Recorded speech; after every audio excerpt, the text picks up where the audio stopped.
my parents couldn't become citizens. They couldn't. You know, that's why I tell my children, you know, at Central, the Mexican-American kids and everyone, that you are privileged. You have that American citizenship just by being born here. And my parents came, my father came here when he was 17. And I don't know, they were successful in many fields, but they couldn't buy land. And so they had to form a corporation or have their older children become the owner of the land and work under those conditions. But I remember writing to Mrs. Franklin Delano Roosevelt, and I told her that my father has his burial plot here beside my mother and does not plan to go back to Japan. And he's been a law-abiding citizen all these years, and why can't he not become a citizen?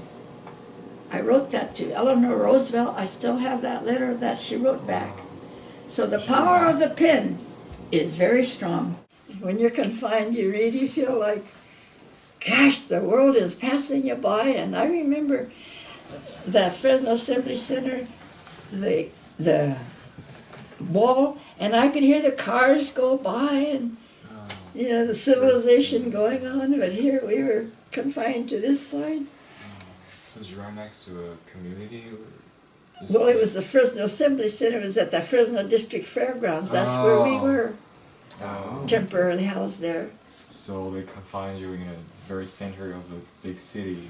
Yeah, well, but anyway, it was really an experience. You know, you sit there and hear all these cars going by. The joy, the happiness, just just over the fence, and you could go, but. And my friend got married in camp, and she had that last cubicle. And I used to tell the Fresno City College kids, they're old enough, you know nothing happened that night. They all laughed. Because, you know, those mattresses were made out, were filled with straw. Straw? That white big straw. Oh, no. And every time you moved and rustled a little bit, that straw would move and it would make noise. Oh my goodness.